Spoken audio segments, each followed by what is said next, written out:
I'm talking to you. What? You wake up in the morning, you say, I put on my big boy pants. Look, I'm wearing a belt. I got big boy pants on. Oh, it's Big Boy Pant time. This is Tim and the New York Giants Straight Talk, powered by Online Big Blue LLC. Want to talk about Tommy Devito Mania. Want to talk about the media. Want to talk about the hype. Want to talk about the truth. Want to talk about the honesty. Want to talk about everything in between. And we want to talk about this little game against the New Orleans Saints. Oh, when the Saints come marching in. There's so much going on with Tommy Mania right now, whatever you want to call it. Tommy Cutlets, whatever.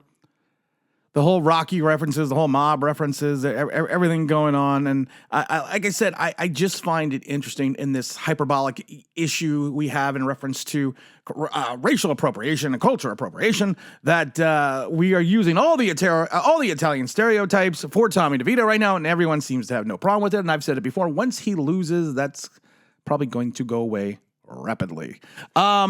But there's so much to like about Tommy Mania. There's so much to like about what he's doing. There's so much that proves so many different things in reference to maybe the mistake that Joe Shane made in giving Daniel Jones that huge contract. We're going to talk about that on tomorrow's stream, tomorrow's video with our new partner. We're going to, but we'll save that for tomorrow. But there are always those questions that you don't want to ask. There's always those questions you, as a head coach, you don't want to answer. And Brian Dable got one of those questions the other day. Nice. Yep. Rock. Brian, I know this is probably gonna make you cringe a little bit, and I want to say that I'm not comparing Tommy to the greatest quarterback of all time, but you were on the staff in New England when the 199th pick came out of nowhere. And took over. And I love the look. Devito, Dable has his face like, are we really going here? The team. Go ahead. Yeah, I mean we're 4 games in. I know. I do appreciate the question, but here's what I wanted to ask you, Brian. I love the answer though. Whoops, I gotta go back there. We're 4 games in. You are literally 4 games into this career, and you are already comparing him to Tom Brady. You're already comparing him to arguably the greatest quarterback to ever play this game. And after 4 games, we as the New York media are comparing this to Tom Brady. DeVito hasn't even got out of the season yet. DeVito hasn't even won a playoff game. DeVito hasn't done anything but be a great story for 4 games. And go 3-1. And this is the question that this is the question I would expect from a YouTuber. Honestly, if you want to be honest, this would be to me. This would be a YouTuber question. But this is what we get from the giant beat writers. And like I said, I give all the credit in the world for certain things with Dable. Certain things that Dable does that makes you scratch your head. Certain things that Dable does that you just don't get. We've talked about it before. Some of the decisions in the games this year have been very judgian. But one thing he's always done, and one thing he's always done well, was have the ability to put things in perspective. You know, we would be on a winning streak last year. He would say, you know what? It's one game. We got to prepare for the next. You know, he would lose. He'd be like, you know what? It's one game. We just have to focus on next week. You know, he's always talking about focusing for the future and focusing on what's ahead of you, not always looking behind you. And he did a great job with the DeVito question, but his look was what really got me. He kind of looks down, he gives the side eye, and he looks back up like, really? And the funny thing is, you see these comparisons, you see these thought processes, you see that that Tommy DeVito is better than Justin Herbert. Tommy DeVito is better than C.J. Stroud. Tommy DeVito is better than all these other quarterbacks. Tommy DeVito for Rookie of the Year. I loved it because the other day it was, do you think that Tommy DeVito could win NFL Rookie of the Year? I mean, come on. I mean, why would we even have that question come up? Why would that even be a question after 4 weeks? You got C.J. Stroud, who was taking a team with the Texans. He has thrown for a rookie league best 3,631 yards and 20 touchdowns. And they're talking about people want to talk about Tommy DeVito, who right now has 800 yards in 4 games. The Texans weren't on the radar to do anything this year, anything whatsoever. And we're gonna sit there and we're gonna try to put Tommy DeVito in the same conversation as CJ Stroud. I know you want to enjoy the story, and I've said it before, enjoy the moment. Because these moments in sports are fleeting. We went through a lineage of quarterbacks who came up and had this meteoric rise, only to disappear the next year. And Tommy DeVito, if you look at some of his trends, people always want to look at, well, his quarterback rating is this. Yeah, but you have to look at the fact that his yardage has gone down. His touchdown percentage has gone down each week. He had the majority of his yards last week on that last drive. You know, I have to give him 100% credit. His yards per attempt are much higher. Our yards gained per pass attempt are much higher than Daniel Jones. He's at 7.5, 7.6. He's at league average, which is perfect, which is where you want to be. But then you also look at the fact the yards per attempt that are the adjusted yards per attempt. You know, you're looking at almost, he's just at 8.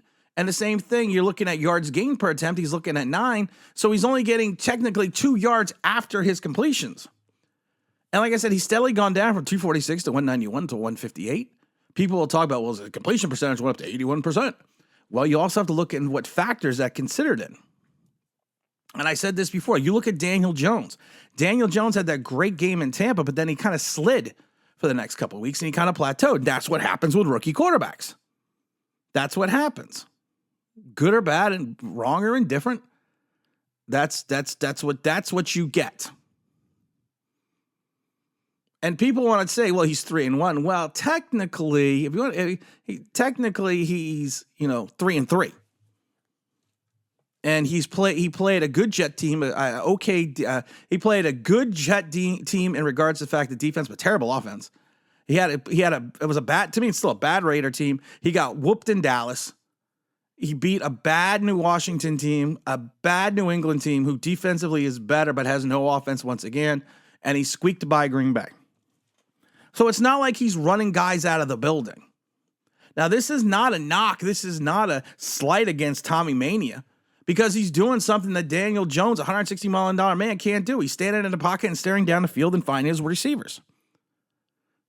That's something we've seen. That's something we haven't seen in 5 years. But I had to listen to morons tell me repeatedly Daniel Jones is the man. Now these same idiots are coming out saying, well, we need to do quarterback or Tommy's the man now. Boy, how fickle some people can be.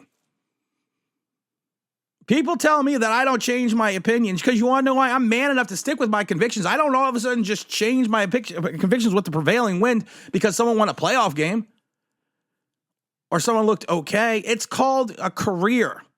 It's not called a season. It's not called a game. It's called a career. And I love it because people always mention the fact, well, you were wrong about Malik Willis.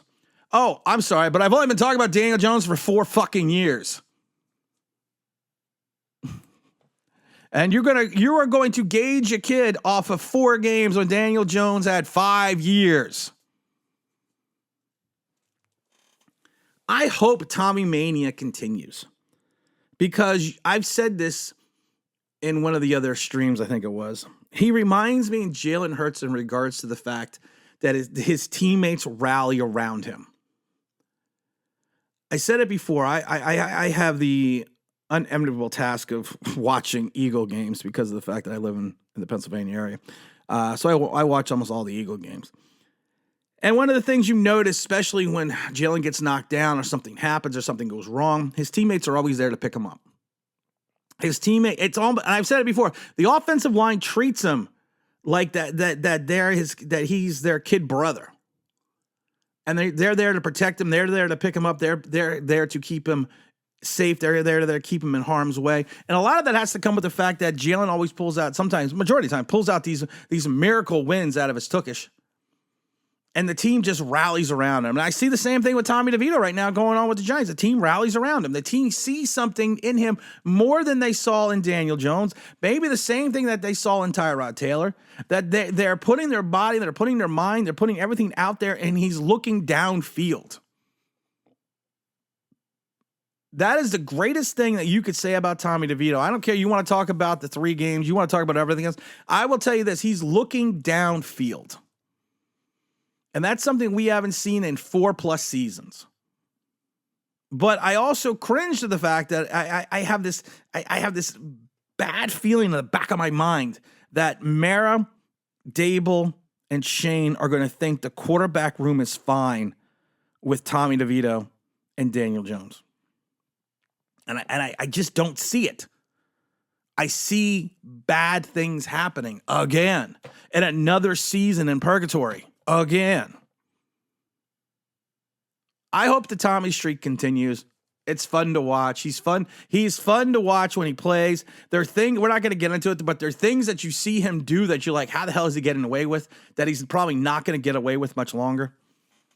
But you just want this, and like I said, I never thought that Tyrod should get his job back. We did a video about the fact that the old saying is you never lose your job vis-a-vis injury. But Dable was 100% correct keeping Tommy DeVito in the game because you got to ride the hot hand. You got to ride the hand that you're dealt until you got to show your cards. And right now, Tommy DeVito's riding that hot hand, and we have to wait and see what goes on against the Saints. Got a lot of big fun videos coming up. Maybe a live stream. I don't know. Going to be some changes to the channel starting in January. So stay tuned for news on that as well. Got another project in the works, so we got to wait and see what happens there. And as always, don't forget to like, don't forget to subscribe, don't forget to ring that bell if you want to know why. That'd be awesome.